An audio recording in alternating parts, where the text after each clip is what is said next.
الحمد لله نحمده ونستعينه ونستغفره ونؤمن به ونتوكل عليه ونعوذ بالله من شرور أنفسنا ومن سيئات أعمالنا من يهده الله فلا مضل له ومن يضلله فلا هادي له ونشهد أن لا إله إلا الله وحده لا شريك له ونشهد أن محمدا عبده ورسوله أرسله بالحق بشيرا ونذيرا وداعيا إلى الله بإذنه وسراجا منيرا أما بعد فإن خير الحديث كتاب الله وخير الهدي هدي محمد صلى الله عليه وسلم وشر الأمور محدثاتها وكل محدثة بدعة وكل بدعة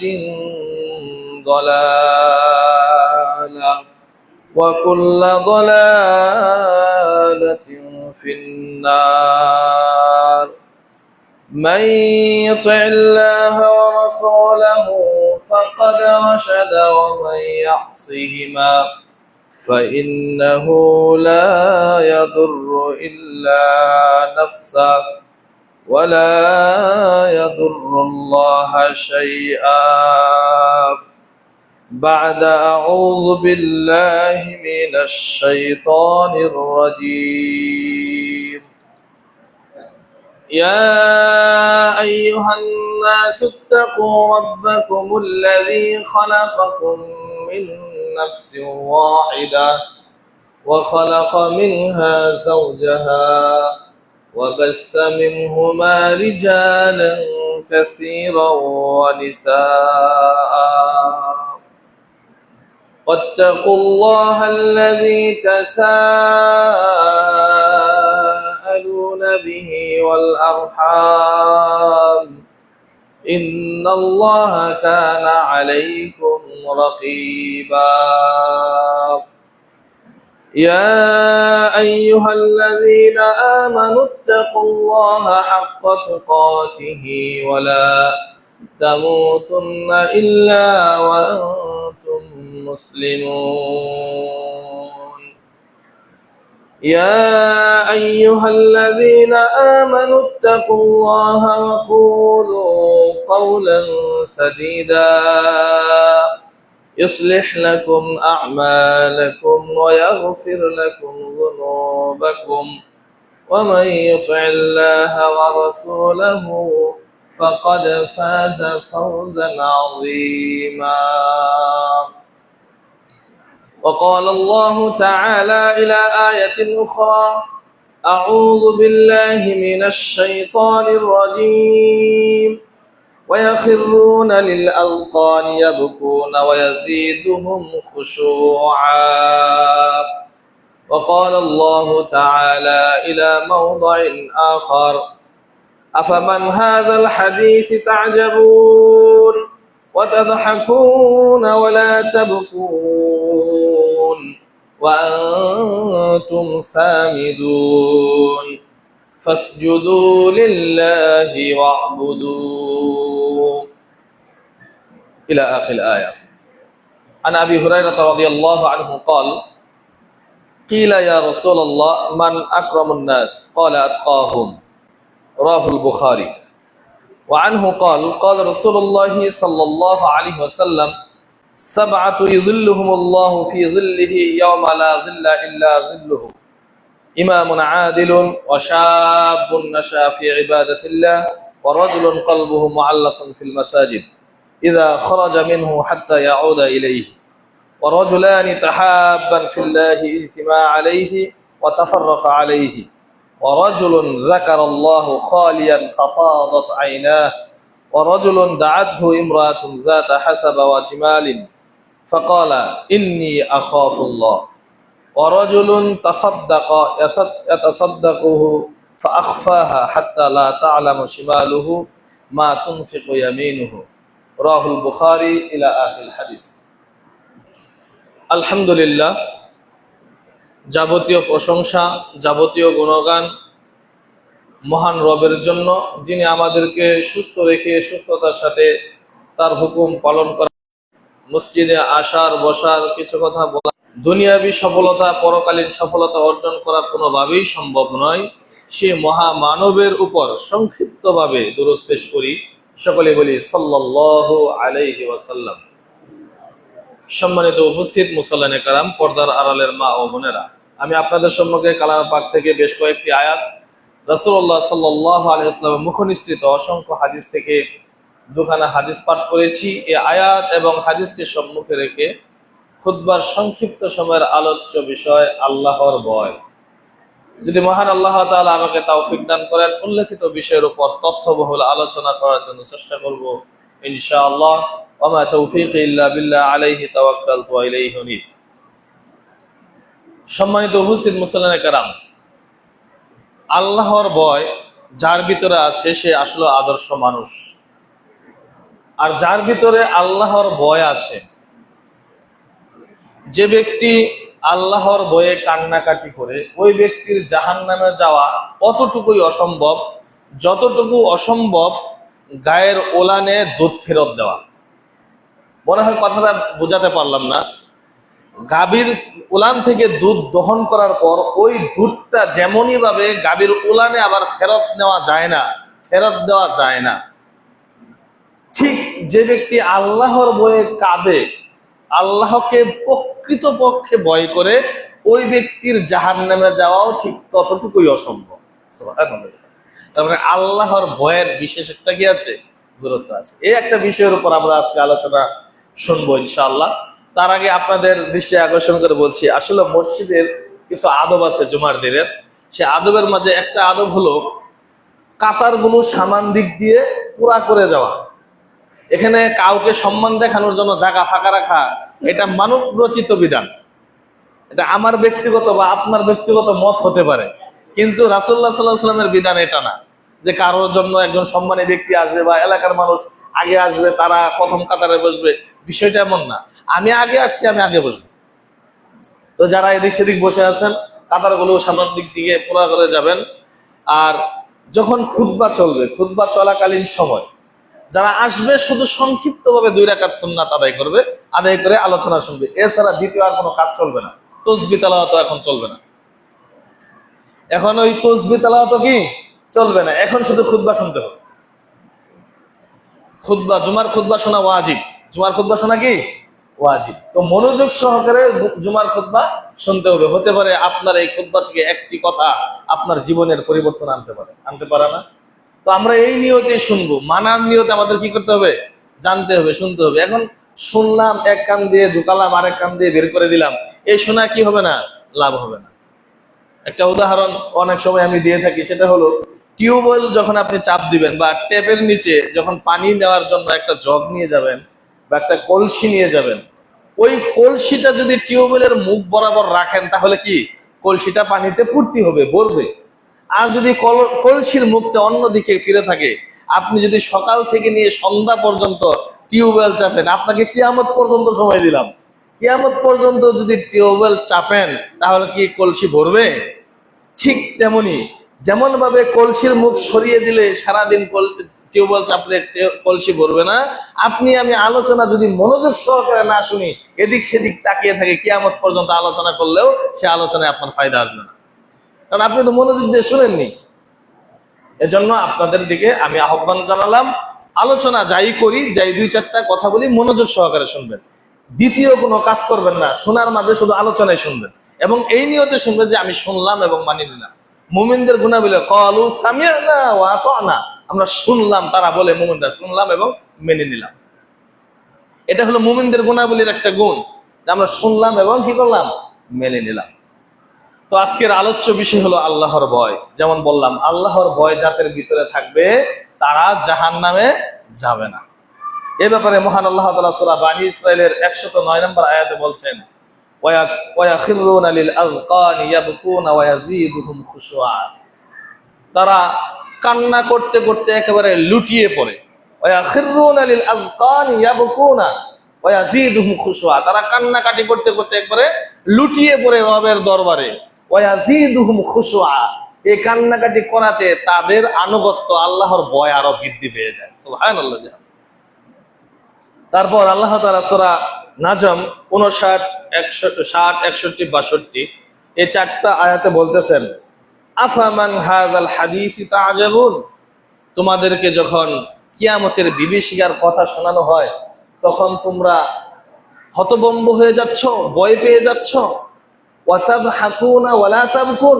অথচ তোমরা বেশি বেশি হাসতেছো আর কম কম কাঁদতেছো। ওয়া তাদহাকুনা ওয়া লা তাবকুন, তোমরা হাসতেছো কিয়ামতের বিভীষিকার কথা শুনে। যখন বলা হয় কিয়ামত যেদিন হবে তখন সারা পৃথিবী ধ্বংস হয়ে যাবে, পৃথিবীতে কোনো মানুষ থাকবে না এবং পরবর্তীতে আবার সকল মানুষকে পুনরুত্থান হবে, এটা শুনে কিছু কিছু মানুষ দেখবেন যারা আল্লাহর প্রতি ভয় কম, আল্লাহর প্রতি ঈমান কম, তারা দেখবেন হতভম্ব হয়ে যায়, ভয় পেয়ে যায়। কিন্তু তাদের এই ভয় কাজে লাগে না। অর্থাৎ হাকুনা ওয়ালা তাবকুন, তারা কান্নাকাটি হাসাহাসি করে বেশি, ওয়ালা তাবকুন, কিন্তু কান্না করে না। ওয়া আনতুম সামিদুন, এবং তোমরা খেল তামাশা, বাদ্যযন্ত্র, গান বাজনায় সামনে রেখে তোমরা সেই কিয়ামতের বিভীষিকাকে ভুলে থাকতে চাও। তারপর বলছে ফাসজুদু লিল্লাহি ওয়া'বুদু, অতএব তোমরা আল্লাহর জন্য সিজদা করো এবং একমাত্র আল্লাহর ইবাদত করো। যারা কিয়ামতের কথা শোনার পরেও কি করে না, হাসাহাসি করে, কান্নাকাটি করে না, তাদের ব্যাপারে আল্লাহ তাআলা বলছেন যে তোমরা এভাবে খেল তামাশায় মত্ত থেকে তোমরা তাকে বলে থাকতে চাও। এটা আল্লাহ তাআলা আদেশ করেন। আল্লাহ তাআলা আরো বলছেন সূরা তালাক 2 এবং 3 নম্বর আয়াতে আল্লাহ তাআলা বলছেন, ওয়া মান ইয়াত্তাকিল্লাহা ইয়াজআল লাহু মাখরাজা ওয়া ইয়ারযুকুহু মিন হাইসু লা ইয়াহতাসিব। ওয়া মান ইয়াত্তাকিল্লাহ, যে ব্যক্তি আল্লাহকে ভয় করে, যারা আল্লাহকে ভয় করে, ইয়াজআল লাহু মাখরাজা, আল্লাহ তাআলা তার জন্য মুক্তির পথ বের করে দিবেন। সুবহানাল্লাহ। যে ব্যক্তি আল্লাহকে ভয় করবে, বিপদ আপদ বালা মুসিবতে যেখানে থাকুক না কেন, আল্লাহু মাখরাজা, আল্লাহ তাআলা ওই বিপদ থেকে, ওই মুসিবত থেকে বের করে দেওয়ার জন্য রাস্তা বের করে দিবেন। শুধু তাই নয়, আল্লাহ তাআলা আরো বলছেন ওয়ায়ারযুকহু মিন হাইসু লা ইয়াহতাসিব, এবং আল্লাহ তাআলা তাকে এমন জায়গা থেকে রিজিক দিবেন যেটা সে কল্পনা। অর্থাৎ যদি আপনি আমি, আল্লাহ আরো বলছেন সূরা আনফাল 29 নম্বর আয়াত, ইন তাত্তাকুল্লাহা ইয়াজআল লাকুম ফুরকানা। ইন তাত্তাকুল্লাহ, যদি তোমরা আল্লাহকে ভয় করো, ইয়াজআল লাকুম ফুরকানা, তাহলে আল্লাহ তাআলা তোমাদেরকে সত্য মিথ্যার পার্থক্য করার ক্ষমতা দিয়ে দিবেন। কোনটা সঠিক কোনটা বেঠিক এটা পার্থক্য করার ক্ষমতা আল্লাহ তাআলা দিয়ে দিবেন যদি ইন তাত্তাকুল্লাহ, আমরা আল্লাহকে কি করি, ভয় করি। তারপর বলছেন ওয়ায়ুকাফির আনকুম সাইয়্যাতিকুম, শুধু তাই নয় যে আপনার কি বলে সত্য মিথ্যার পার্থক্য করার ক্ষমতা দিবেন, এটাই শুধু নয়, এটাও আল্লাহ তাআলা বলছেন ওয়ায়ুকাফির আনকুম সাইয়্যাতিকুম, তাহলে আল্লাহ তাআলা তোমাদের কি করে দিবেন, গুনাহসমূহ ক্ষমা করে দিবেন। সুবহানাল্লাহ। ওয়া ইয়াগফির লাকুম, এবং তোমাদেরকে মাফ করে দিবেন। আল্লাহু যুল ফাজলিল আযীম, আর আল্লাহ মহা অনুগ্রহশীল। অর্থাৎ আপনি আমি যদি আল্লাহকে ভয় করি, আল্লাহর ভয় করার মাধ্যমে এমন ক্ষমতা আল্লাহ তাআলা আপনাকে আমাকে দিবেন, যেই ক্ষমতার মাধ্যমে আপনি আমি সত্য মিথ্যার পার্থক্য করতে পারবেন, এবং কি আল্লাহ তাআলা আপনার আমার গুনাহগুলোকে মিটিয়ে দিবেন, এবং আল্লাহ ওয়ায়াগফির লাকুম, আল্লাহ তাআলা আমাদেরকে কি করবেন, ক্ষমা করে দিবেন। আল্লাহ তাআলা ক্ষমা করে দিবেন যদি আপনি আমি আল্লাহকে ইমরানে, ইয়া আইয়ুহাল্লাযীনা আমানুত্তাকুল্লাহ, হে ঈমানদারগণ, তোমরা যারা ঈমান এনেছো।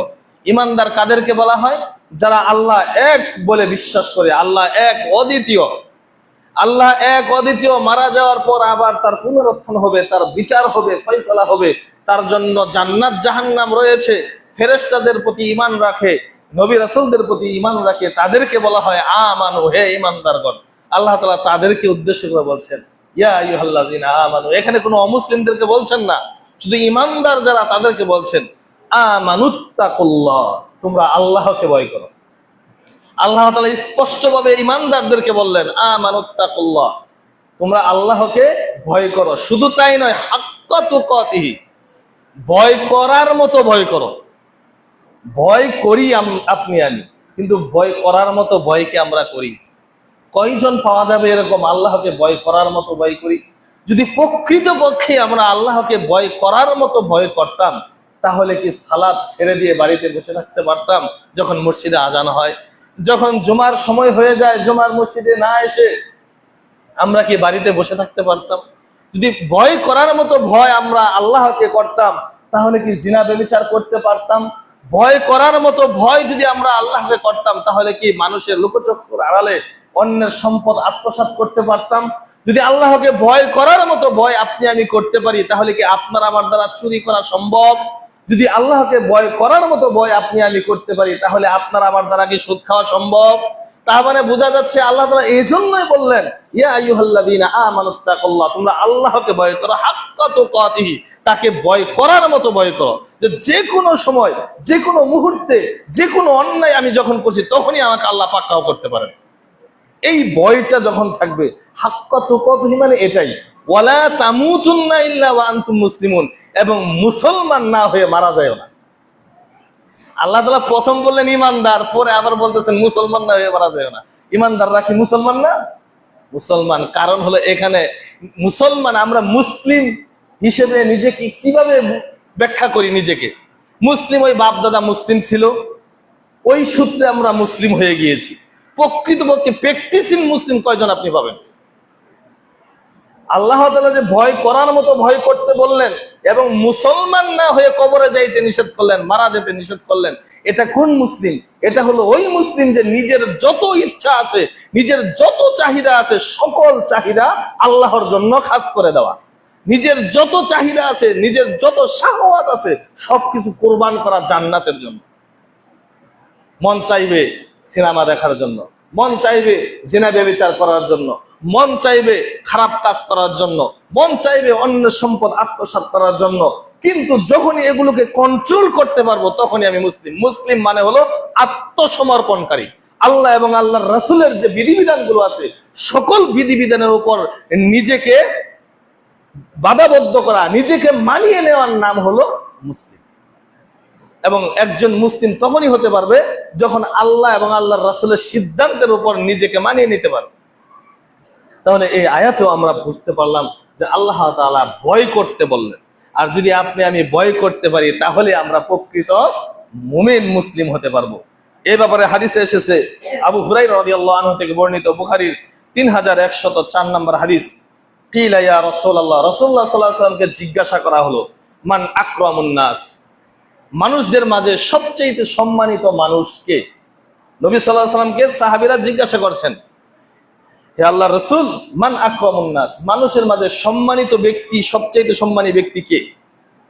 তখন নবী সাল্লাল্লাহু আলাইহি ওয়াসাল্লাম উত্তর দিলেন, ক্বালা আতকাহুম, তাদের মাঝে সবচেয়ে বেশি পরহেজগার যে বেশি, যার ভিতরে আল্লাহর ভয় যত বেশি, সেই মানুষের মাঝে সবচেয়ে। আর আমাদের ভিতরে, মানুষের ভিতরে সম্মানিত সবচেয়ে আমরা কামা রাব্বিহি জান্নাতান, যে ব্যক্তি তার প্রতিপালকের সম্মুখে দাঁড়াতে ভয় করে, তার জন্য রয়েছে ডাবল জান্নাত। তার জন্য কয়টা জান্নাত? দুইটা জান্নাত। ওয়ালিমান খাফা মাকামা রাব্বিহি জান্নাতান। আমি এই কাজ করছি, আমাকে তো আল্লাহর সম্মুখে দাঁড়াতে হবে। আমি সালাত আদায় করতেছি না, আমাকে তো আল্লাহর সম্মুখে দাঁড়িয়ে জবাবদিহি করতে হবে। আমি আমার ফরজ যাকাত আমি আদায় করছি না, ফরজ সিয়াম আমি পালন করতেছি না, আমাকে তো আল্লাহর সম্মুখে দাঁড়াতে হবে। আমি মানুষের অন্যের সম্পদ আত্মসাৎ করে খাচ্ছি, আমাকে তো আল্লাহর সম্মুখে দাঁড়াতে হবে। এই ভয় যার ভিতরে থাকবে এবং অন্যায় কাজ থেকে নিজেকে বিরত রাখবে, জান্নাতান, তার জন্য রয়েছে দুইটা জান্নাত। সুবহানাল্লাহ। তাহলে আল্লাহর ভয় থাকলে পরে কি হবে? পুরস্কার ডাবল জান্নাত। জান্নাত ওই ব্যক্তিকে আল্লাহ দুইটা দিবেন। সম্মানিত উপস্থিত মুসল্লিয়ানে কারাম, আরেকটা হাদিস নেন, বুখারীর 660 নম্বর হাদিস, আবু হুরায়রা রাদিয়াল্লাহু আনহু থেকে বর্ণিত। তিনি বলেন, রাসূলুল্লাহ সাল্লাল্লাহু আলাইহি ওয়াসাল্লাম বলছেন, সাবআতু ইযিল্লুহুমুল্লাহু ফি যিল্লিহি ইয়াওমা লা যিল্লা ইল্লা যিল্লুহু, যেই দিন আল্লাহ তাআলার ছায়া ব্যতীত আর কোনো ছায়া থাকবে না, সেই দিন 7 শ্রেণীর মানুষকে আল্লাহ তাআলা তার আরশের ছায়ায় স্থান দিবেন। আমরা হাসরের মাঠ সম্পর্কে অবগত আছি। যেই দিন সূর্যকে মানুষের মাথার কাছে করে দেওয়া হবে, নিকটে করে দেওয়া হবে, ওই সূর্যের তাপে শরীরের মগজগুলো, মাথার মগজগুলো টকবক টকবক করে ফুটতে থাকবে। যার যেমন পাপ, যার যত পাপ, পাপ অনুযায়ী সে পানিতে হাবুডুবু খাবে। কারো পাপ অনুযায়ী তার শরীরের ঘাম হবে টাকনু পর্যন্ত, কারো হাঁটু পর্যন্ত, কারো কোমর পর্যন্ত, কারো বুক পর্যন্ত, কারো লাগাম পর্যন্ত, আবার কেউ কেউ সাঁতার কাটবে। এই বিভীষিকাময় অবস্থার সময় যখন বাবা ছেলেকে চিনবে না, ছেলে বাবাকে চিনবে না, মা ছেলেকে চিনবে না, স্বামী স্ত্রীকে চিনবে না, স্ত্রী স্বামীকে চিনবে না, বন্ধু বন্ধুকে চিনবে না, নেতা তার সঙ্গীদেরকে চিনবে না, এই বিভীষিকাময় অবস্থার সময় আল্লাহ তাআলা 7 শ্রেণীর মানুষকে তার আরশের নিচে স্থান দিবেন। তার 1 নাম্বার হলো ইমামুন আদিলুন, ন্যায়পরায়ণ শাসক। 1 নাম্বার কে? 1 নাম্বার ন্যায়পরায়ণ শাসক, যে শাসন করতে গিয়ে ন্যায়পরায়ণতা বজায় রেখেছে, নাকি দেশের সম্পদ লুট করে অন্য দেশে পাঠিয়ে দিয়েছে এই শাসক। বিচার ফয়সালা করতে গিয়ে টাকা খেয়ে যে নির্দোষ তাকে দোষী বানালো, যে দোষী তাকে নির্দোষ বানালো, এরকম শাসক, এরকম মাতাব্বর না। ইমামুন আদিলুন, ন্যায়পরায়ণ শাসক যিনি, তাকে আল্লাহ তাআলা হাসরের মাঠে ওই বিভীষিকাময় অবস্থার সময় আরশের নিচে স্থান দিবেন। 2 নাম্বার ওয়াশাবুন নাশা ফি ইবাদাতিল্লাহ, এমন যুবক যেই যুবক তার যৌবন কাল ইবাদতে কাটিয়েছে। সুবহানাল্লাহ। যেই যুবক যৌবন কাল ইবাদতে কাটিয়েছে, আল্লাহর ইবাদত করেছে, আল্লাহর ঘরের রক্ষণাবেক্ষণ করেছে, আল্লাহর ঘরে এসেছে, 5 ওয়াক্ত সালাত আদায় করেছে, তাহাজ্জুদ সালাত আদায় করেছে, সিয়াম পালন করেছে বিভিন্ন ভাবে, অর্থাৎ আল্লাহর যত মুষ্টিমে ইবাদত আছে সব ইবাদত গুলো যে করেছে, এরকম যুবককে আল্লাহ তাআলা সেই বিভীষিকাময় অবস্থার সময় আরশের ছায়া নিচে স্থান দিবেন। 3 নাম্বার ওয়ারাজুলুন কলবুহু মুআল্লাকুন ফিল মাসাজিদ ইযা খারাজা মিনহু হাত্তা ইয়াউদা ইলাইহি, এমন ব্যক্তি যে ব্যক্তির অন্তর মসজিদের সাথে লাগানো থাকে।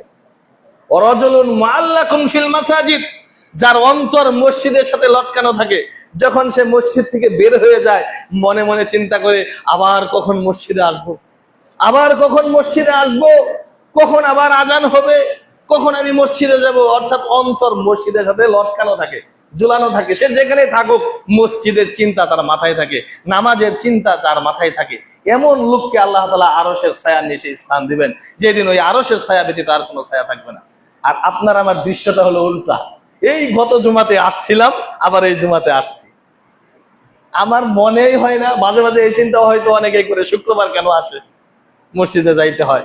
আবার দেখবেন সালাম ফিরানোর পর দ্রুত কিভাবে মসজিদ থেকে বের হওয়া যায়, তাদের অবস্থা দেখে মনে হয় মসজিদের এই দিক দিয়ে আগুন লেগেছে, তাড়াতাড়ি যদি বের না হয় আগুনে ভস্ম হয়ে যাবে। সম্মানিত উপস্থিত মুসল্লিরা, তাহলে যার অন্তর মসজিদের সাথে লাগানো থাকবে, হাসরের মাঠে আল্লাহ তাআলা তাকে আরশের স্থান দিবেন, আরশের ছায়ার নিচে স্থান দিবেন।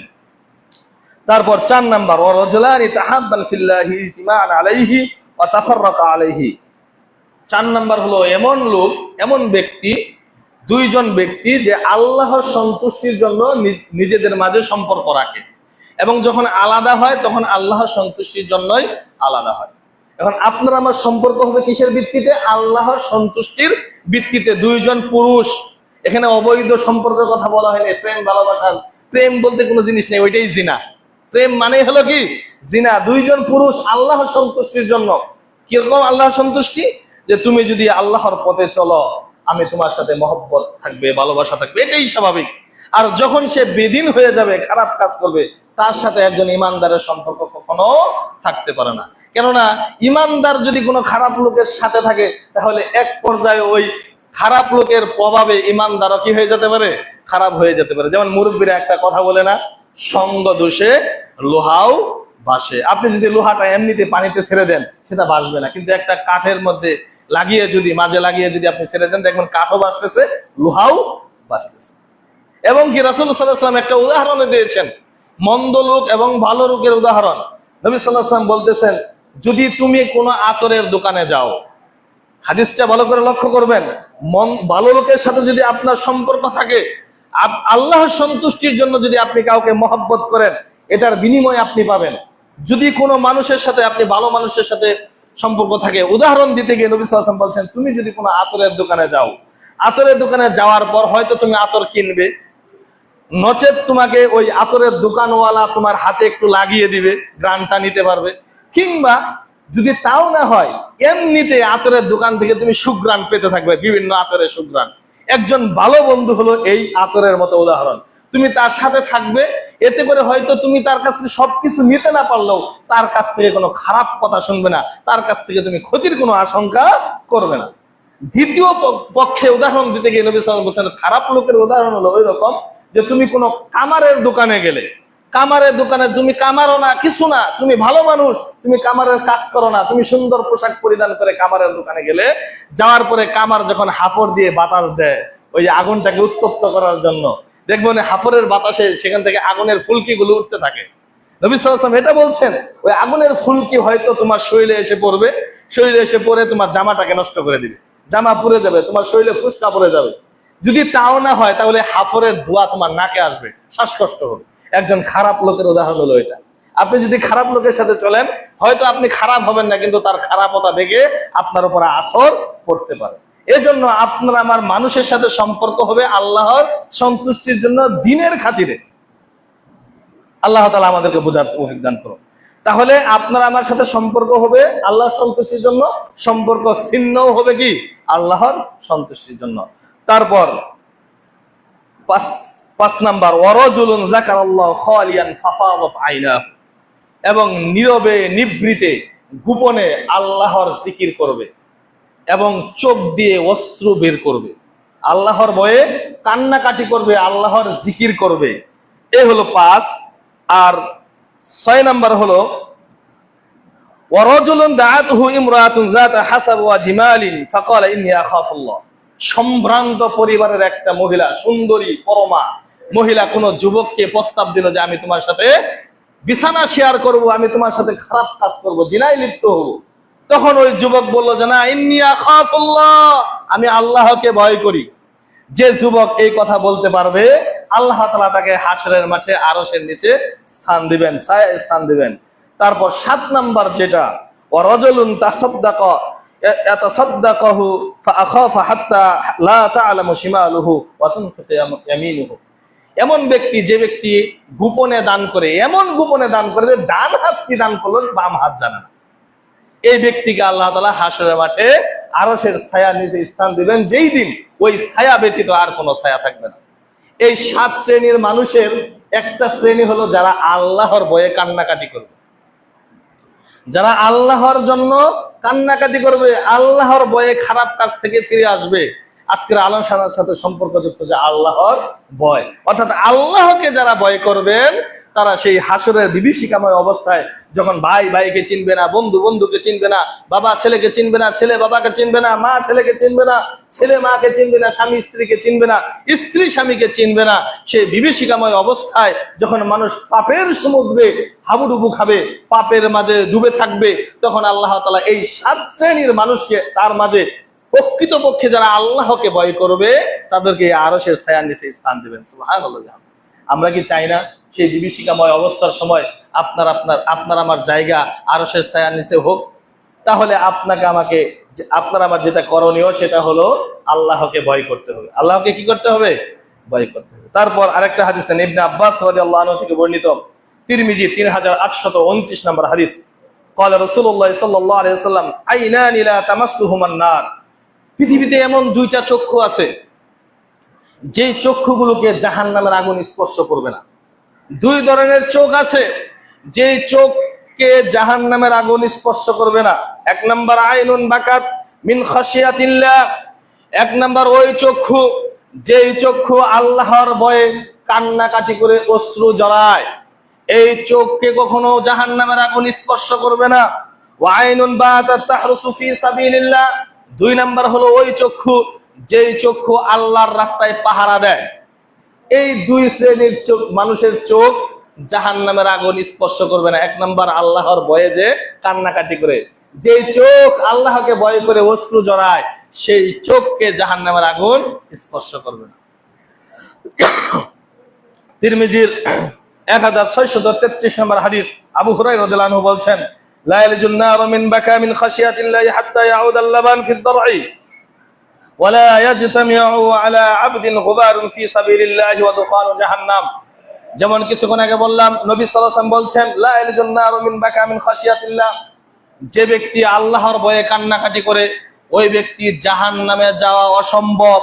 যেমন অসম্ভব হাত্তা ইয়াউদ আল-লাবানু ফি ad-dar'i, গাভীর উলান থেকে দুধ দহন করার পর ওই দুধ আবার গাভীর উলানে ফেরত দেওয়া যতটুকু অসম্ভব, আল্লাহর ভয়ে যারা কান্নাকাটি করে তাদের জাহান্নামে যাওয়া ততটুকু অসম্ভব। সুবহানাল্লাহ। যেমন ভাবে গাভীর উলানে দুধ ফেরত দেওয়া যাবে না কখনো, আর যে ব্যক্তি আল্লাহর ভয়ে কান্নাকাটি করে সেও কখনো জাহান্নামে যাবে না। তারপর নবী সাল্লাল্লাহু আলাইহি ওয়াসাল্লাম আরো বলছেন, ওয়ালা ইয়াজতামাউ আলা আবদিন গুবারুন ফি সাবিলিল্লাহি ওয়া দুখানু জাহান্নাম। আল্লাহ তাআলা কখনো যে ব্যক্তি আল্লাহর ভয়ে কান্নাকাটি করবে, দুনিয়ার ধুলামলিন, যারা ধুলামলিন অবস্থায় নিজেদের জীবন পার করবে, তাদের এই ধুলামলিন অবস্থা এবং জাহান্নামের ধোঁয়া কখনো একত্র করবেন না। দুনিয়াতে যারা কষ্ট করে দুনিয়া থেকে বিদায় নিয়ে চলে যাবে, তাদেরকে কখনো জাহান্নামের ধোঁয়া তাদেরকে দেখাবেন না, জাহান্নামের দৃশ্যই তাদের সম্মুখে আসবে না। সম্মানিত উপস্থিত মুসাল্লিন একরাম, আনাস ইবনে মালিক রাদিয়াল্লাহু আনহু থেকে বর্ণিত সহিহ আত-তারগীব আত-তারহিবের 1229 নম্বর হাদিসে নবী সাল্লাল্লাহু আলাইহি ওয়াসাল্লাম বলছেন, আইনানি লা তামাসসুহুমান নার আবাদান, দুইটি চক্ষু আছে এমন যেই চক্ষুগুলো জাহান্নাম দেখবে না কখনো। দুইটি চক্ষু আছে এমন যেই চক্ষুগুলো জাহান্নাম দেখবে না কখনো। আইনুন বাতাত তাকাউ ফি সাবিলিল্লাহি ওয়া আইনুন বাকাত মিন খাশিয়াতিল্লাহ। এই হাদিসেও এটা এসেছে যে যে ব্যক্তি, যে চক্ষু আল্লাহর রাস্তায় পাহারা দিবে। দুই নাম্বার হলো যে চক্ষু আল্লাহর ভয়ে কান্নাকাটি করবে। এই চোখ, এই দুইটা চোখ কখনো কি করবে না? জাহান্নামের আগুন দেখবে না। জাহান্নামে তো যাবে না, জাহান্নামের আগুনও দেখবে না। আরেকটা হাদিস নেন, মুআবিয়া ইবনে হায়দা রাদিয়াল্লাহু আনহু থেকে বর্ণিত, তারগীবের 19 নম্বর হাদিস। রাসূল সাল্লাল্লাহু আলাইহি ওয়াসাল্লাম বলছেন, সালাসাতুন লা তারা আ'ইনুহুমুন নার, সালাসাতুন লা তারা আ'ইনুহুমুন নার, তিন শ্রেণীর চোখ আছে, তিন শ্রেণীর চোখ আছে যে চোখগুলো জাহান্নামের আগুন দেখবে না। আইনুন হারাসাত ফি সাবিলিল্লাহি, আইনুন হারাসাত ফি সাবিলিল্লাহ, যে চোখ আল্লাহর রাস্তায় পাহারা দিবে। দুই নাম্বার হলো আইনুন ওয়া আইনুন বাকাত মিন খাশিয়াতিল্লাহ, দুই নাম্বার হলো যে চোখ আল্লাহর ভয়ে কান্নাকাটি করবে। আর তিন নাম্বার হলো আইনুন কাফাত আন মাহারিমিল্লাহ, আল্লাহ তাআলা যে মহিলাদেরকে মাহারাম করেছে, যে মহিলাদেরকে মাহারাম, গায়রে মাহারাম যে মহিলাগুলো আছে, অপর মহিলা, সেই মহিলাদেরকে দেখার সাথে সাথে যেই চক্ষুকে নিম্নগামী করবে, ওই চক্ষু কখনো জাহান্নাম দেখবে না। সুবহানাল্লাহ। আজকের আলোচনার সাথে সম্পর্কযুক্ত হলো যেই চোখ আল্লাহর ভয়ে কান্নাকাটি করে সেই চোখ জাহান্নামের আগুন দেখবে না। এখানে আরেকটা পয়েন্ট বাড়তি হয়েছে, সেটা হলো অপরিচিতা নারীকে দেখে নিজের চোখে যারা নিম্নগামী করবে, ওই চোখ কখনো জাহান্নামের আগুন দেখবে না। যদিও আমরা চলাফেরার ক্ষেত্রে এগুলো অনেকটাই খেয়াল করি, কিন্তু যখন এক শ্রেণীর মুরব্বীরা ওই টেলিভিশনের সম্মুখে বসে অর্ধ উলঙ্গ মহিলাদেরকে দেখে চোখের পলক পর্যন্ত পড়ে না, তারা কোথায় যাবে বলেন তো? নবী সাল্লাল্লাহু আলাইহি ওয়াসাল্লাম বলেছেন যে বৃদ্ধ জিনাকার যারা হবে, আল্লাহ তাআলা তাদেরকে পবিত্র করবেন না, তাদের দিকে দৃষ্টি দিবেন না, তাদের সাথে কথা বলবেন না। হাসরের মাঠে বৃদ্ধ জিনাকার, এখন আপনি বলবেন যে সে তো শরীর নিয়ে চলতে পারে না, জিনা করে কিভাবে? জিনা সে চোখের জিনা করে, ওই যে ঘন্টার পর ঘন্টা টেলিভিশনের সম্মুখে বসে অর্ধ উলঙ্গ মহিলাদেরকে দেখে, এটাই ওই বৃদ্ধের জিনা। রাত্রি 12টা পর্যন্ত, 1টা পর্যন্ত সে চাষতলে বসে বসে পান চিবায়, বাম হাতে চা খায়, ডান হাতে সিগারেট খায়, খেয়ে বসে বসে সে অর্ধ উলঙ্গ মহিলাদেরকে দেখে। সে কি জিনায় লিপ্ত নয়? এই মুরব্বীর কথাই নবী সাল্লাল্লাহু আলাইহি ওয়াসাল্লাম বলেছেন যে এর দিকে, এই বৃদ্ধ জিনাকারীর দিকে আল্লাহ তাআলা দৃষ্টিপাত করবেন না, করুণার দৃষ্টি দিবেন না, তাকে পবিত্র করবেন না, তার সাথে কথা বলবেন না। অবস্থা কি হবে বলেন? পরিণতি কি? যদি এই বৃদ্ধের ভিতরে আল্লাহর ভয় থাকতো, প্রকৃত আল্লাহর ভয়, হ্যাঁ আল্লাহকে, আমি আল্লাহকে ভয় করি, কিন্তু আল্লাহ তো এটা বলেন হাক্কা তুকাতিহি, আল্লাহকে ভয় করার মতো ভয় করতে হবে। এর নাম ভয় নয়। আপনি বলছেন আল্লাহকে ভয় করেন, নামাজ ছেড়ে দিয়ে বাড়িতে বসে আছেন, এটার নাম ভয় নয়। আপনি আল্লাহকে ভয় করেন, আপনি বসে বসে টেলিভিশন দেখছেন, জর্দা খাচ্ছেন, গুল খাচ্ছেন, বিড়ি সিগারেট খাচ্ছেন, ইয়াবা, ট্যাবলেট, কত রকমের নেশা যে আছে, যুব সমাজ একেবারে নষ্ট হয়ে যাচ্ছে। যারা সমাজের দায়িত্বশীল আছেন, আমি মনে করি এখনো সময় আছে দায়িত্ব নেওয়া। এই যুব সমাজকে যদি আপনি বাঁচাতে চান, আপনি চিন্তা করছেন আপনার ছেলে, আপনার নাতি, আপনার ভাই, আপনার বাতিজা হয়তো সেখানে নাই, কিন্তু একদিন আপনার বাতিজাও সেখানে যাবে, কারণ আপনার পাশে যে চলে এসেছে। ওই যে কিছুক্ষণ আগে বললাম না, খারাপ লোকদের সাথে চললে কি হয় আর ভালো লোকদের সাথে চললে কি হয়। এজন্য সমাজপতি যারা আছেন, যারা সমাজের বিভিন্ন কাজে বিভিন্নভাবে সহযোগিতা করে থাকেন, আমি মনে করি এই কাজটা আপনাদের এলাকায় করা উচিত, খুব দ্রুত করা উচিত। যারা এই সকল কাজের সাথে এই জিনা, ব্যভিচার এবং কি বলে নেশা জাতীয় দ্রব্য এলাকাতে আদান প্রদান করে, তাদেরকে এখনই রুখে দেন, না হলে পরবর্তী যা আসবে, আপনাদের ভবিষ্যৎ, আপনাদের যে প্রজন্ম, সেই প্রজন্ম আগে থেকেই নষ্ট হয়ে যাবে। মানুষ তিনটা কাজ যখন করবে, তখন মানুষের উপর তিনটা শাস্তি নেমে আসবে। আমরা মনে করি যে মানুষই মনে হয় খারাপ, কিন্তু আমরা যে আমাদের নিজের কামাই আমরা করে নিচ্ছি। যেমন আল্লাহ তাআলা বলছেন, যাহারাল ফাসাদু ফিল বাররি ওয়াল বাহরি বিমা কাসাবাত আইদিন নাস। জলের স্থলে যত ফিতনা ফাসাদ সব কিছু দেখছো, এগুলো সব বিমা কাসাবাত আইদিন নাস, মানুষের হাতের কামাই। আপনার আমার হাতের কামাই, এগুলো আপনি আমি কামাই করে নিয়ে আসতেছি। তিনটা কাজ, তিনটা পাপ যখন মানুষ করবে, তখন তিনটা শাস্তি তাদের উপর নেমে আসবে। এক নাম্বার পাপ হলো জিনা, ব্যভিচারে বেশি হয়ে যাবে, বৃদ্ধি হবে। জিনা, ব্যভিচার যখন বেশি হবে, তখন মানুষের উপর তিনটা পাপ নেমে আসবে। যখন নেশা জাতীয় দ্রব্য বেশি হয়ে যাবে, তখন মানুষের উপর তিনটা পাপ নেমে আসবে। যখন গান বাজনা বাদ্যযন্ত্র বৃদ্ধি পেয়ে যাবে, তখন মানুষের উপর তিনটা শাস্তি নেমে আসবে। তার একটা শাস্তি হলো মানুষের চেহারার বিকৃতি হয়ে যাবে। মানুষের চেহারার কি হয়ে যাবে? বিকৃত হয়ে যাবে। সে ঘুমাবে রাত্রে মানুষ রূপে, কিন্তু সকালে বানর শুকরের মতো হবে। দেখবেন বানর শুকর, এখন মানুষের আকৃতি ভাবে পরিবর্তন হবে না। দেখবেন মানুষ উঠবে সকালে, তখন তার মেজাজ দেখবেন স্ত্রীর সাথে ঝগড়া করতেছে, নিজের ছেলের সাথে ঝগড়া করতেছে, মানে তার কোনো বুঝ ব্যবস্থা নাই। যেমন বানর শুকরের কোনো বুঝ ব্যবস্থা নাই, ওই মানুষের এমন হবে। দুই নম্বর যেই শাস্তি তাদের উপর নেমে আসবে, ভূমিধস। বিভিন্ন জায়গায় ভূমিধসে মানুষ মারা যাবে। হচ্ছে না ভূমিকম্প? এই যে মাঝে মাঝে ভূমিকম্প গুলো হচ্ছে, এছাড়াও পার্বত্য চট্টগ্রামের দিকে মাঝে মাঝে আমরা শুনি যে ভূমিধসে এত মানুষ মারা গিয়েছে, রোড অ্যাক্সিডেন্ট বেড়ে গিয়েছে না? এগুলো তো একটা বিপর্যয়। সর্বশেষ যে শাস্তি তিনটা পাপের কারণে নেমে আসবে, সেটা হলো আল্লাহর আসমানি শাস্তি বা জালেম শাসক দিয়ে শাস্তি দিবে। এটাকে আমরা পরীক্ষিত না? পরীক্ষিত কিনা? যাই হোক, সেদিকে আমরা যাবো না। আল্লাহর পক্ষ থেকে শাস্তি। দেখবেন অনেক সময় অনাবৃষ্টি, বৃষ্টি হয় না, আবার দেখবেন বৃষ্টির প্রয়োজন নাই, বৃষ্টি হতেই আছে। এগুলোও কিন্তু আল্লাহর শাস্তি। এ বন্যা, এগুলোও কিন্তু আল্লাহর একটা শাস্তি, আসমানি গজব। অর্থাৎ তিনটা পাপ মানুষ যখন করবে, তিনটা শাস্তি মানুষের উপরে চলে আসবে। এই জন্যই আল্লাহ তাআলা বলেছেন, যাহারাল ফাসাদু ফিল বাররি ওয়াল বাহর বিমা কাসাবাত আইদিন নাস। জলের স্থলে যত ফিতনা ফাসাদ দেখতে পাচ্ছ, সবকিছু মানুষের হাতের কামাই। আপনি আমি যা করতেছি তাই পাইতেছি। অর্থাৎ দুনিয়াতে থাকা অবস্থায় যদি ভালো কাজ করি, পরকালে যেমন ভালোটা পাবো। দুনিয়াতে থাকা অবস্থায় যেমন খারাপটা করি, দুনিয়াতেও খারাপটা কিন্তু কিছুটা পাবো। যাই হোক, কথা সেদিকে নিয়ে যাব না। বলতেছিলাম যে নবী সাল্লাল্লাহু আলাইহি সাল্লাম বলছেন যে যদি কোনো বেগানা নারীদেরকে দেখে নিজের চক্ষুকে কি করে নিম্নগামী করে, ওই চক্ষু কখনো জাহান্নামের আগুন দেখবে না। আপনি আমি যে ঘন্টার পর ঘন্টা উলঙ্গ মেয়েদেরকে দেখছি, আপনার আমার অবস্থাটা কি হবে? সম্মানিত উপস্থিত মুসল্লিয়ানে কেরাম, আবু উমামা বাহিলি রাদিয়াল্লাহু আনহু থেকে বর্ণিত তিরমিজির 1770 নম্বর হাদিস, নবী সাল্লাল্লাহু আলাইহি ওয়াসাল্লাম বলছেন, লাইসা শাইউন আহাব্বু ইলাল্লাহি মিন কতরাইনি ওয়া আসরাইন। আল্লাহ তাআলার কাছে দুইটি ফুটা এবং দুইটি চিহ্নের মতো মহব্বতের বা পছন্দনীয় আর কিছু নেই। আল্লাহ তাআলার কাছে যে জিনিসগুলো পছন্দনীয়, তার মাঝে সবচেয়ে বেশি পছন্দনীয় হলো দুইটা ফোঁটা এবং দুইটা চিহ্ন। কতরাতু দুমুই মিন খাশিয়াতিল্লাহ, এক ওই ফোঁটা যেটা আল্লাহর ভয়ে চোখ থেকে বের হয়ে আসে, চোখের পানি। এই ফোঁটাটা আল্লাহ তাআলার কাছে অনেক প্রিয়। তারপর বলছেন, কতরাতু দুমুন ইহরাকু ফি সাবিলিল্লাহ, এবং আল্লাহর রাস্তায় যুদ্ধ করতে গিয়ে যে রক্ত ফোঁটাটা পড়ে, এই ফোঁটাটাও আল্লাহ তাআলার কাছে অনেক প্রিয়। তাহলে দুইটা ফোঁটা হলো, একটা হলো চোখের পানি আল্লাহ তাআলার কাছে প্রিয়, যেটা আল্লাহর ভয়ে চোখ দিয়ে বের হয়। দুই নাম্বার হলো ওই রক্তের ফোঁটা যেটা আল্লাহর রাস্তায় ইসলামকে প্রতিষ্ঠিত করতে গিয়ে শরীর থেকে বের হয়। তারপর দুইটা চিহ্ন, ওয়া আম্মাল আসারাইন, দুইটা চিহ্ন হলো ফাআসারা ফি সাবিলিল্লাহ ওয়া আসারা ফি ফারিদাতিন মিন ফারাইদিল্লাহি তাআলা। এক নম্বর হলো আল্লাহর রাস্তায় যুদ্ধ করতে গিয়ে, ইসলাম প্রতিষ্ঠিত করতে গিয়ে যে শরীরে আঘাত লাগে না বিভিন্ন রকমের, এই আঘাতের চিহ্ন আল্লাহ তাআলার কাছে অনেক প্রিয়। আর 2 নম্বর হলো যে আল্লাহর ফরজকৃত সালাত আদায় করতে গিয়ে পায়ে এবং কপালে যে দাগটা পড়ে, এই দাগগুলো আল্লাহ তাআলার কাছে অনেক প্রিয়। সুবহানাল্লাহ।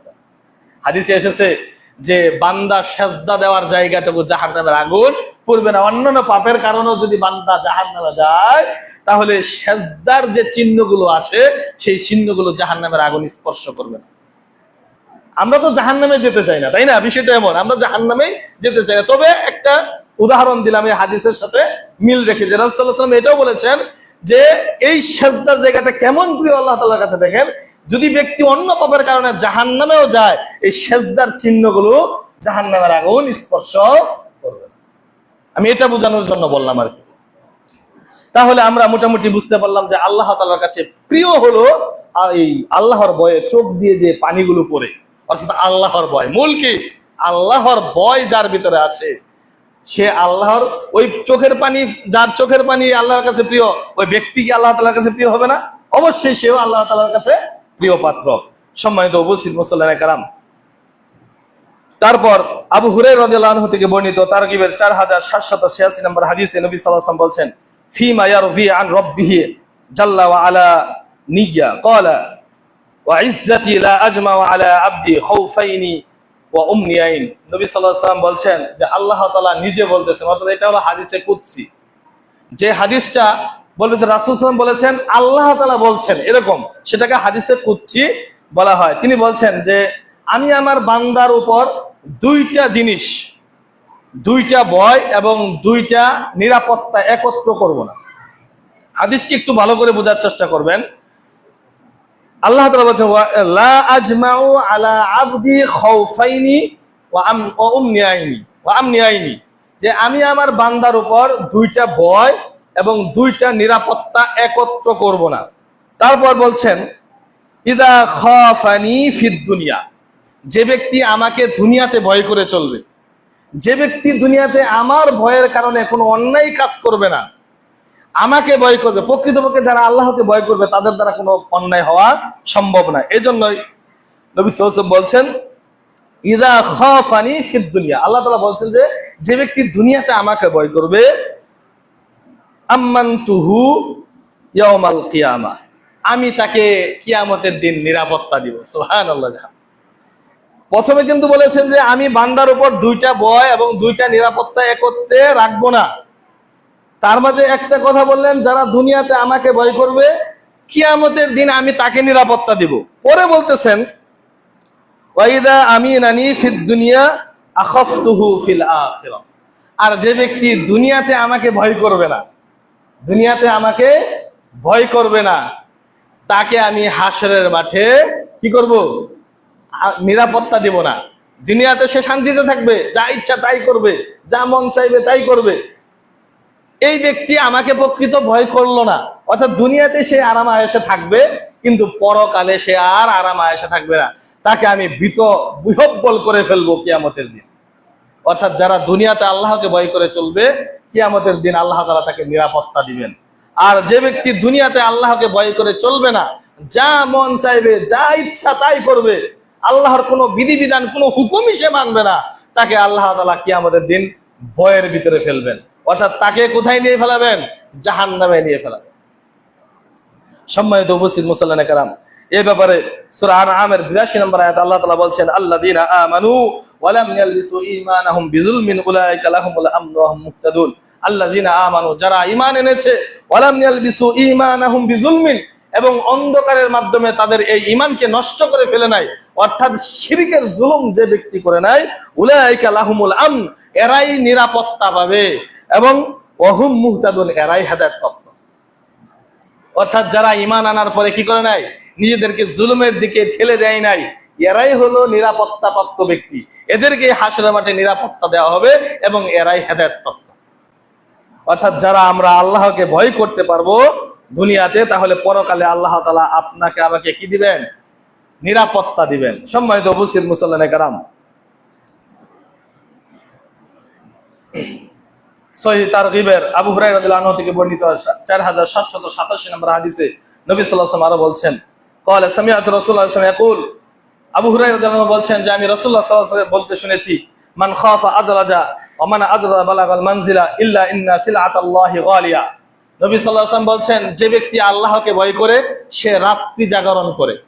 ভালো করে বুঝবেন, যে ব্যক্তি আল্লাহকে প্রকৃত ভয় করে সে ব্যক্তি রাত্রি জাগরণ করে। তার মানে কি, রাত্রিতে তাহাজ্জুদের সালাত আদায় করে, যায় নামাজে বসে রবের দরবারে হাত উঠিয়ে জাহান্নামের ভয়ে, জাহান্নামের শাস্তির ভয়ে চোখের পানি যারা ফেলে, তারা এক পর্যায়ে আল্লাহর যে মানজিল আছে, বালাগাল মানজিলা, মানজিলে পৌঁছে যায়। তার যে মানজিল, এই তাহাজ্জুদের মাধ্যমে মানজিলে পৌঁছে যায়। আলা ইন্না সিলআতাল্লাহি গালিয়া, আর তোমরা জেনে রাখো আল্লাহ তাআলার সম্পদ, আল্লাহ তাআলা যে জিনিসটা তোমাদেরকে দিবেন সেটা খুবই দামি। আলা ইন্না সিলআতাল্লাহিল জান্নাহ, আর ওই দামি সম্পদটার নাম হলো জান্নাত। সুবহানাল্লাহ। যেই মানজিলে সে পৌঁছে যায় সেই মানজিলটা হলো জান্নাত, এটাই বোঝানো হয়েছে আজ। অর্থাৎ যে ব্যক্তি আল্লাহকে ভয় করে সে রাত্রি জাগরণ করে, আর যে রাত্রি জাগরণ করে সে তার কাঙ্ক্ষিত যে জায়গা, কাঙ্ক্ষিত যে ইচ্ছা, সেই ইচ্ছা পর্যন্ত সে পৌঁছে যায়। এবং আল্লাহর ওই জায়গাটা খুবই মূল্যবান। আর জেনে রাখো ওই মূল্যবান জায়গাটার নাম হলো আল জান্নাহ, জান্নাত। অর্থাৎ জান্নাত পেতে হলে আল্লাহকে প্রকৃত ভয় করতে হবে। তারপর নবী সাল্লাল্লাহু আলাইহি ওয়াসাল্লাম আরো বলছেন, আনাস রাদিয়াল্লাহু আনহু থেকে বর্ণিত, তিনি বলছেন, قال خطب رسول الله صلى الله عليه وسلم خطبة ما سمعت مثلها قط। আনাস রাদিয়াল্লাহু আনহু বলছেন, একদিন নবী সাল্লাল্লাহু আলাইহি ওয়াসাল্লাম খুতবা দিলেন, আমি ভাষণ দিচ্ছি, এরকম ভাষণ দিচ্ছেন, এমন ভাষণ দিলেন যে এমন ভাষণ আর আমরা কখনোই শুনি নাই। তিনি এমন ভাষণ দিলেন যে ভাষণ ইতিপূর্বে আর কোনোদিন তিনি দেননি, এমন একটা ভাষণ তিনি দিলেন। ফাকালা লাউ তা'লামুনা মা আ'লামু লা দাহাকতুম কালিলান ওয়া লা বাকাইতুম কাসীরান। নবী সাল্লাল্লাহু আলাইহি ওয়াসাল্লাম খুতবার এক পর্যায়ে বললেন, আমি যা জানি তোমরা যদি তা জানতে তাহলে তোমরা কম কম হাসতে, বেশি বেশি কান্নাকাটি করতে। আচ্ছা, আমরা কি কান্নাকাটি করি? করি না বললেই চলে। কান্নাকাটি যেখানে নিষেধ সেখানে আবার ঠিকই করি, যেখানে নিষেধ না, যেখানে করার আদেশ করা হয়েছে আল্লাহর জাহান্নামের ভয়ে, আমরা কয়দিন কান্নাকাটি করি, কয় ফোঁটা চোখের পানি, যেই চোখের পানি আল্লাহ তাআলার কাছে এত প্রিয়, সকল জিনিসের চাইতে প্রিয়, সেই চোখের পানি কয় ফোঁটা আমরা ফেলেছি আজ পর্যন্ত।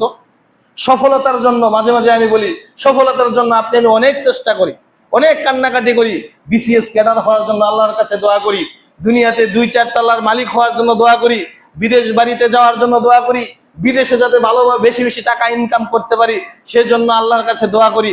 কিন্তু জাহান্নামের ভয়ে আমরা কয়দিন দোয়া করেছি? কয়দিন আমরা দোয়া করেছি? কয় ফোঁটা চোখের পানি আপনার আমার পড়েছে? সম্মানিত উপস্থিত মুসল্লিয়ানে কেরাম, নবী সাল্লাল্লাহু আলাইহি ওয়াসাল্লামের জন্য খুতবায় তিনি বললেন যে আমি যে বিষয়গুলো জানি তোমরা যদি এগুলো জানতে তাহলে তোমরা কম কম হাসতে, বেশি বেশি কান্না করতে। এক পর্যায়ে সাহাবীরা একথা আসহাব রাসূলুল্লাহ সাল্লাল্লাহু আলাইহি ওয়াসাল্লাম, আসহাব রাসূলুল্লাহ সাল্লাল্লাহু আলাইহি ওয়াসাল্লাম হুজুরহুম লাহুম খানিয়াইন, তখন সাহাবীরা তাদের মুখগুলো ঢেকে নিলেন এবং কিছুক্ষণের মাঝেই সকলের কাছ থেকে ফুফানির আওয়াজ শোনা গেল, যে কান্নাকাটি করছে, কান্নার আওয়াজ শোনা যাচ্ছে। এই ছিল সাহাবীদের ঈমান, এই ছিল সাহাবীদের ভয়। নবী সাল্লাল্লাহু আলাইহি ওয়াসাল্লাম বৃত্তান্ত বলেন নাই, শুধু এইটুকু বলেছেন, আমি যা জানি তোমরা যদি তা জানতে কম কম হাসতে, বেশি বেশি কাঁদতে। আরে আপনাদের সম্মুখে জাহান্নামের কথা শোনা হয়, আপনি বসে বসে ঘুমান, জান্নাতের কথা শোনা হয়, আপনি বসে বসে ঘুমান। আপনার ভিতরে কি আছে আল্লাহ ভালো জানে। সম্মানিত উপস্থিত মুসল্লিয়ানে কেরাম, তাহলে এই হাদিসগুলো থেকে আমরা বুঝতে পারলাম একটা বিষয়, আল্লাহর ভয়। যদি আপনার আমার ভিতরে আল্লাহর ভয় থাকে তাহলে আল্লাহ তাআলা আপনাকে আমাকে জান্নাত দিবেন। আর যার ভিতরে আল্লাহর ভয় আছে সে ব্যক্তি কখনোই অন্যায় কাজ করতে পারবে না, নামাজ ছেড়ে দিয়ে বাড়িতে বসে থাকতে পারবে না। আরেকটা হাদিস নেন, আবু উমামা বাহিলি রাদিয়াল্লাহু আনহু থেকে বর্ণিত, তিরমিজি 616 নম্বর হাদিস, ইয়াকুলু সামি'তু রাসূলুল্লাহ সাল্লাল্লাহু আলাইহি ওয়াসাল্লাম ইয়াখতুবু ফি হুজ্জাতিল ওয়াদা'i। আমি নবী সাল্লাল্লাহু আলাইহি ওয়াসাল্লামকে বিদায় হজ্জের ভাষণে বলতে শুনেছি। নবী সাল্লাল্লাহু আলাইহি ওয়াসাল্লামের যে হজটা সর্বশেষ ছিল, নবী সাল্লাল্লাহু আলাইহি ওয়াসাল্লাম কিন্তু জীবনে একবার হজ করেছেন, আর বাকিগুলো কিন্তু ছিল উমরা। এগুলো হয়তো বা অনেকেই নাও জানা থাকতে পারে, এটা মনে রাখবেন, বিদায় হজ ওই হজটাই ছিল মূল হজ, আর আগে যেগুলো ছিল সবগুলো কি ছিল? উমরা ছিল। নবী সাল্লাল্লাহু আলাইহি ওয়াসাল্লাম জীবনে একবার হজ করেছেন। তো হজ্জাতুল ওয়াদাই, বিদায় হজ্জে নবী সাল্লাল্লাহু আলাইহি ওয়াসাল্লাম ভাষণ দিলেন। এটা কে বলছেন? আবু উমামা বাহিলি রাদিয়াল্লাহু আনহু বলছেন। ফাকালা ইত্তাকুল্লাহা রাব্বাকুম, প্রথম উপদেশ দিলেন যে তোমরা আল্লাহকে ভয় করো, তোমাদের প্রতিপালককে ভয় করো। ওয়াসাল্লু খামসাকুম, 2 নাম্বার উপদেশ 5 ওয়াক্ত সালাত আদায় করো।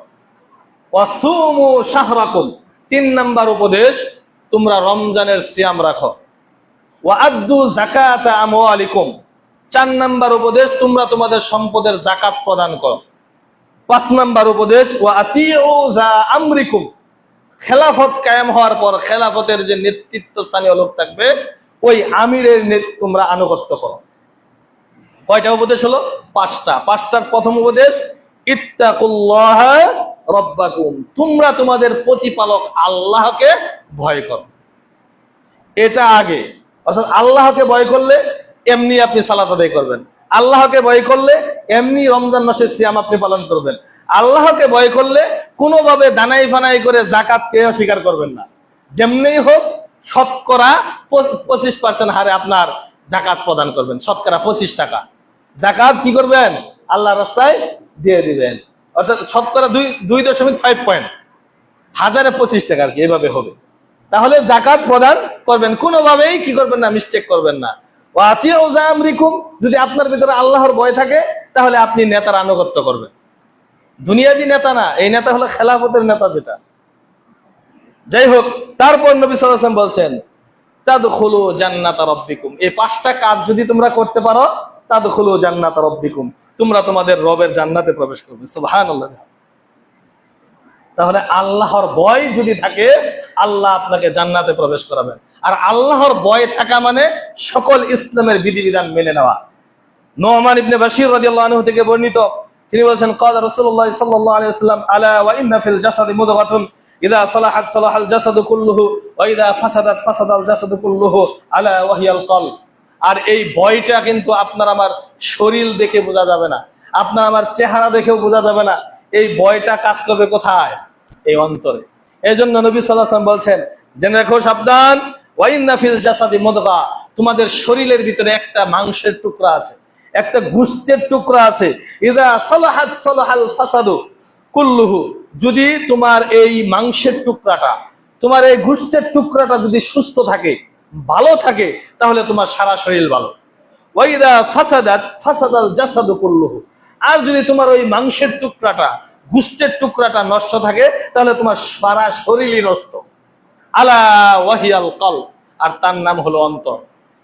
তার নাম কি? অন্তর মানে হৃদয়। এই হৃদয় থেকে যদি আপনি আমি আল্লাহকে ভয় করতে পারি তাহলে কোনোভাবেই আপনার আমার দ্বারা অন্যায় করা সম্ভব নয়। আর যদি এই অন্তরটাই পচা থাকে, অন্তর কি থাকে? পচা থাকে। মাকাল ফল চিনেন না আপনারা? মাকাল ফল দেখছেন? দেখবেন উপরে খুব সুন্দর দেখা যায়, দেখে মনে হয় খাবো, খেলে মনে হয় অনেক সুস্বাদু, অনেক সুস্বাদু মনে হবে, কিন্তু ভাঙার পর ভিতরে কেমন দেখা যায়, ভিতরের অবস্থাটা কেমন সেটা দেখে বমি চলে আসে, এরকম অবস্থা হয় না? ঠিক যখন আপনার এই অন্তরটা পচে যাবে, উপরে যতই আপনি ফিটফাট চলেন, আপনার অন্তর পচা মানে আপনি মানুষটাই পচা। আপনার তাকওয়া নাই মানে, আল্লাহর ভয় নাই মানে আপনি একবারে পচা মানুষ। তাই আল্লাহর ভয় করতে হবে, আল্লাহকে প্রকৃত ভয় করতে হবে। কিভাবে বুঝাবো যে আল্লাহর ভয় মানেটা কি? আল্লাহর ভয় মানে এক কথায় যেটা আমরা বুঝি, যে আল্লাহর সকল বিধিবিধান মেনে নেওয়া, সকল বিধিবিধান মেনে নেওয়া। আপনি বলবেন আল্লাহকে ভয় করেন, আপনি বলবেন আপনার মৃত্যু আসতে পারে, আপনার এই কথা প্রমাণ হবে তখন যখন আপনি আল্লাহর ইবাদত বন্দেগী করবেন। সম্মানিত উপস্থিত মুসলমানে কেরাম, সময় শেষ হয়ে গিয়েছে, আলোচনা আর দীর্ঘায়িত করব না। তো আল্লাহর ভয় আজকের আলোচনার বিষয় ছিল। আল্লাহ তাআলা আমাদের সকলকেই তাকওয়াল্লাহ, আল্লাহর ভয় যাতে ভিতরে থাকে, এই কাজ করার তৌফিক দান করুন, আমিন। এবং আল্লাহ তাআলা এটাও, নবী সাল্লাল্লাহু আলাইহি ওয়াসাল্লাম এটাও বলেছেন যে আল্লাহ তাআলা তোমাদের চেহারা সুরত দেখবেন না, কে কোন বংশের, কে সুন্দর, কে কালো, কে খাটো, কে লম্বা, কে বেটে, কে টাকাওয়ালা, কে টাকা ছাড়া, এগুলো কিছুই দেখবেন না। দেখবেন তোমাদের আমল।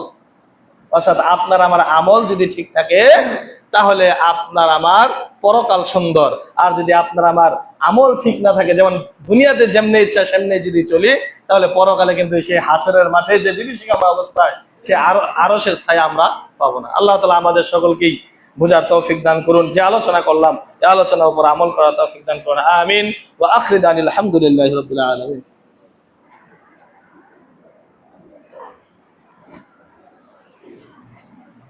ইন্নাল হামদালিল্লাহ নাহমাদুহু ওয়া নাস্তাঈনুহু ওয়া নাস্তাগফিরুহ।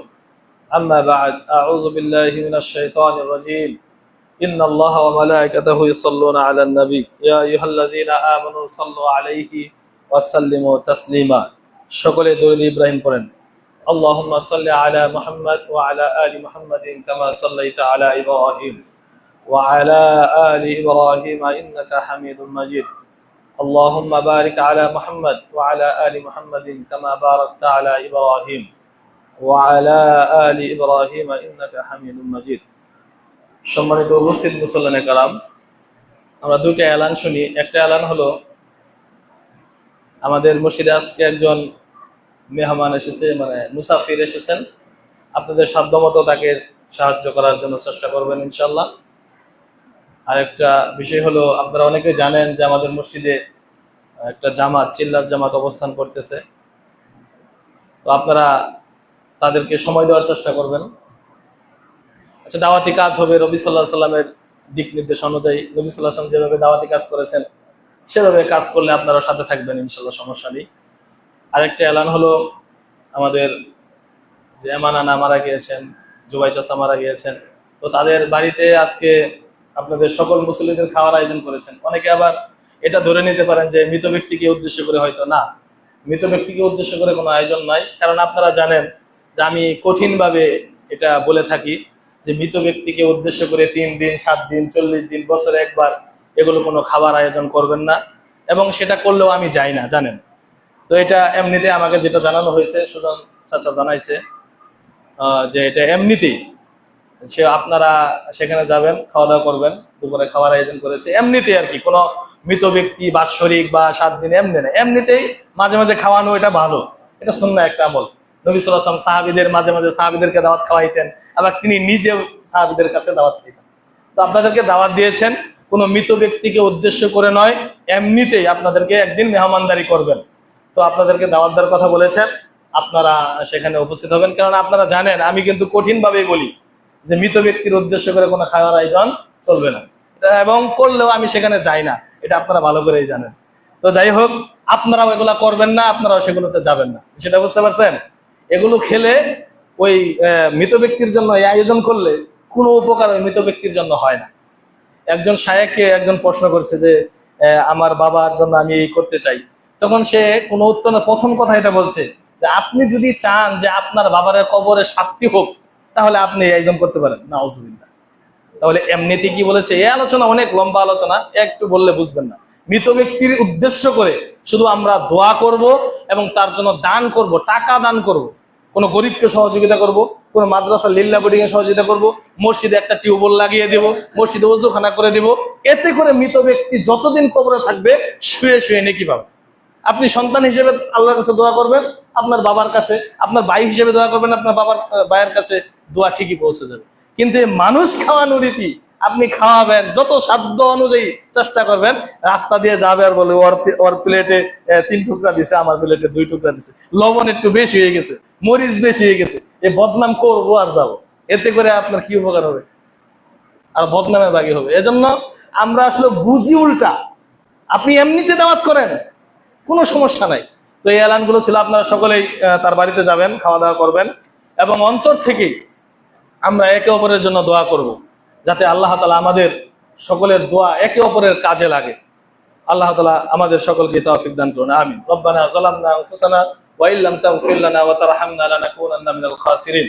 আমিন। হে আল্লাহ, আমরা গুনাহগার, আপনি আমাদের জীবনের সমস্ত গুনাহ খাতাগুলি মাফ করে দিন, আমিন। পৃথিবী শুরু থেকে মুহূর্তকাল পর্যন্ত যত মুমিন মুত্তাকিন নরনারী অন্ধকার কবর বাসিন্দা হয়ে গেছে, আল্লাহ আপনি তাদেরকে মাফ করে দিন, আমিন। হে আল্লাহ, আমাদের মধ্যে যারা অসুস্থ আছে, আল্লাহ আপনি তাদেরকে সুস্থতা দান করে দিন, আমিন। হে আল্লাহ, আমাদের মধ্যে যারা ঋণগ্রস্ত আছে তাদের ঋণ পরিশোধ করার জন্য তৌফিক দিয়ে দিন, আমিন। হে আল্লাহ, আমাদের মধ্যে যারা বিভিন্নভাবে বিপদগ্রস্ত আছে তাদের বিপদ আপদ বালা মুসিবত আপনি দূর করে দিন, আমিন। হে আল্লাহ, এলাকা থেকে অনেক মানুষ মারা গিয়েছে, আল্লাহ অন্তর থেকে দোয়া করছি, আল্লাহ আপনি তাদের কবরকে জান্নাতের টুকরা বানিয়ে দিন, আমিন। হে আল্লাহ, আমাদের মধ্যে যারা অসুস্থ আছে তাদেরকে আপনি সুস্থতা দান করে দিন।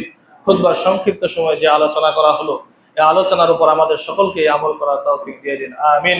ইবাদাল্লাহ রাহিমাকুমুল্লাহ, ইন্নাল্লাহা ইয়া'মুরু বিল আদলি ওয়াল ইহসান ওয়া ইতা'i যিল কুরবা ওয়া ইয়ানহা আনিল ফাহশাই ওয়াল মুনকারি ওয়াল বাগই ইয়া'iযুকুম লা'আল্লাকুম তাযাক্কারুন ফাযকুরুনি আযকুরকুম ওয়াশকুরু লি ওয়া লা তাকফুরুন। আকিমু সুফুফাকুম।